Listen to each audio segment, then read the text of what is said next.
নমস্কার বন্ধুরা, আজ করব চিলি প্রন।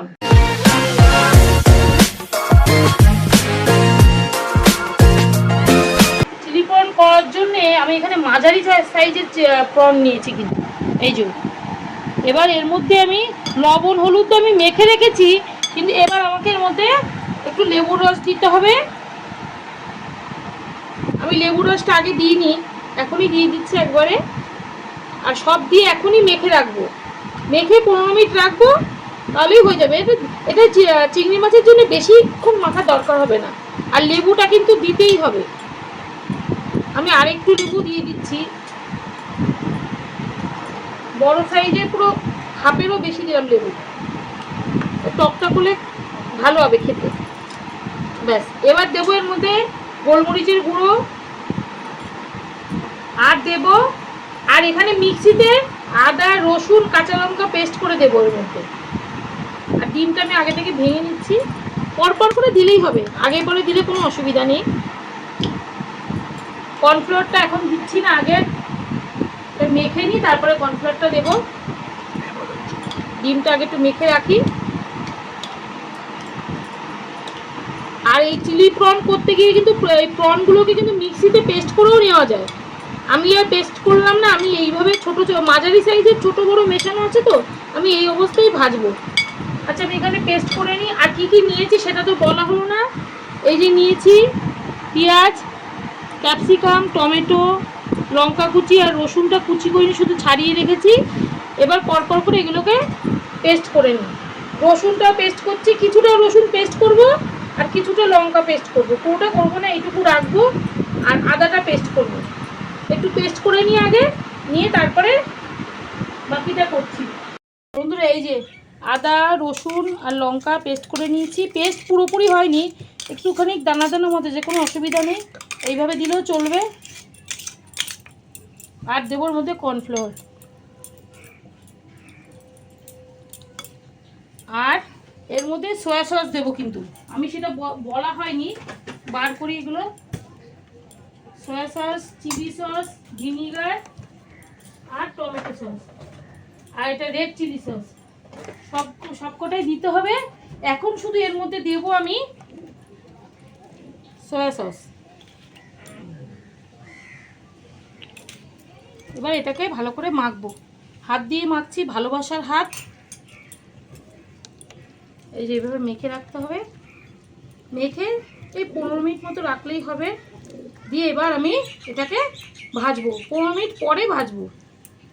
15 minutes later. তেলটা গরম হয়ে গেছে, এবার আমি এই প্রনগুলোকে ওর মধ্যে ছাড়বো। আর এই রেসিপিটা কিন্তু আমি ফার্স্ট তৈরি করছি, আগে কখনোই করিনি। যদি ভুল হয় বা ভালো হয়, যেটাই হয় আমাকে কিন্তু কমেন্ট করতে হবে, নাহলে আমি বুঝবো না। এই ফার্স্ট টাইম করছি এটা। দেখা যাক, একটা ডো টেস্ট করা যাবে? দেখা যাক কেমন হয়। হ্যাঁ, টেস্ট করা যাবে একটা ডো? এটা সম্পূর্ণ আমার নিজের রেসিপি, আমি নিজের মন থেকেই করছি। কেমন ইগনোর মারছে? কি একটা ডো টেস্ট করা যাবে? করা যাবে, দাঁড়া, আমি একটা কথা বলছি তো, দেখি কেমন হয় এটা। লট করছে তো, আশা করি ভালোই হবে। Hope for the best. দেখা যাক। এই যে সব ভাজা হয়ে গেছে, এবার সব কটাই তুলে নিচ্ছি। আর বড় চিংড়ি দিয়েও কিন্তু করা যায়। বড় চিংড়ি দিয়ে করতে গেলে গোটা গোটা একটা চিংড়িতে করলে ভালো হয়। আর আমি যেহেতু এই ছোটো ছোটো মাঝারি সাইজের চিংড়িতে করছি, তাই জন্য আমি এইভাবে করেছি। এটা তো খেতেও কিন্তু খুবই সুন্দর হবে। এবার আমি এই তেলের মধ্যে এই রসুন কুচি, লঙ্কা কুচি আর পেঁয়াজ সব একসাথেই দিয়ে দিচ্ছি। সব একসাথেই ভাজবো, একটুখানি ভেজে তারপরে আমি ক্যাপসিকামটা দিয়ে দেবো। আর এর মধ্যে একটু লবণও দিতে হবে। লবণটা দিলে কি হয়, তাড়াতাড়ি নরম হয়ে যাবে। একটু লবণ নিয়ে আসি।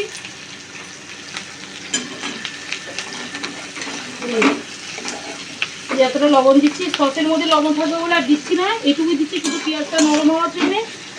পেঁয়াজটা একটুখানি ভেজে আমি ওইগুলো দিয়ে দেবো। এই যে ক্যাপসিকাম আর টমেটোটা দিয়ে দেবো। আর আদাটা একটু লাগেনি, এটা সরিয়ে রাখি। আশা করি ভালোই হবে রান্নাটা। নিজে চেষ্টা করছি যে ভালো একটা কিছু বন্ধুদেরকে দেখানো। চিংড়ি মাছের তো অনেক রকমের প্রিপারেশন হয়, আমি ভাবলাম যে এইভাবে করি দেখি কেমন হয়। দেখতে তো কত সুন্দর হয়েছে, এটা এমনি শুধু শুধু স্ন্যাক্সের মতো করে খাওয়া হয়ে যায়। এটা এইভাবে করে দেখি কেমন হয়, মনে হয় ভালোই হবে।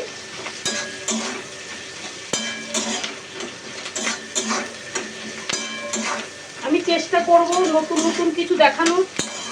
সবসময় তো সাধারণ রান্না তো সকলেই করে, আমিও করি, আমিও দেখাচ্ছি। তার মধ্যে যদি একটু কিছু অন্যরকম করা যায় সেটাই চেষ্টা করছি। কতটা পারবো জানি না, চেষ্টা করব দেখানো। মাথা থেকে খাটিয়ে খাটিয়ে বার করতে হবে না কেমন করে রান্না করব কিভাবে। এই যে এবার আমি ক্যাপসিকামটাও দিয়ে দিচ্ছি।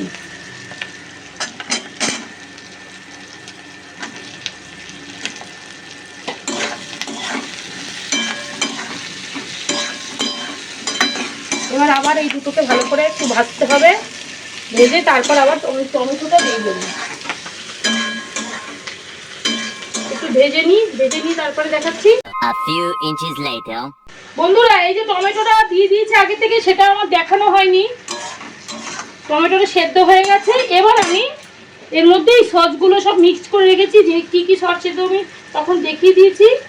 এই সব সসগুলো এখন দিয়ে দেবো এর মধ্যে, আর কিছুই না, এটা দিয়ে শুধু একটু নাড়াচাড়া করতে হবে।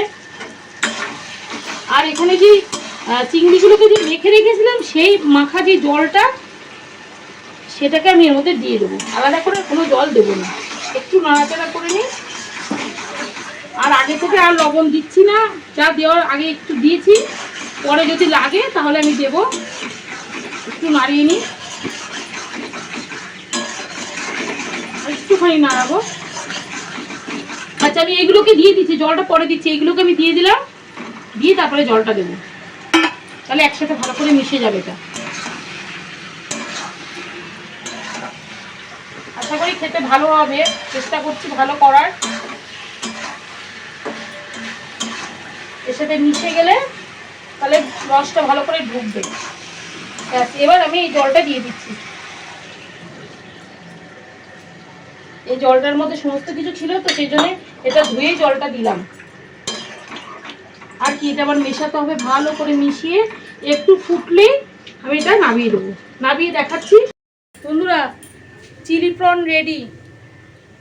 কত সুন্দর হয়েছে দেখতে, আমি একটু খেয়ে দেখাচ্ছি।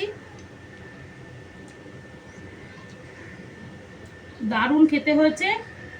এটা মেনলি হচ্ছে রুটির সাথেই বেশি ভালো লাগবে, ভাতের সাথে অতটা ভালো লাগবে না, কিন্তু আমরা আজকে ভাতের সাথেই খাবো।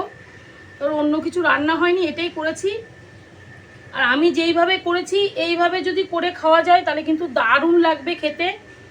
আর আমার এই রেসিপিটা যদি ভালো লাগে তাহলে একটা লাইক, শেয়ার, কমেন্ট আর কি সাবস্ক্রাইব করার অনুরোধ রইল। টাটা।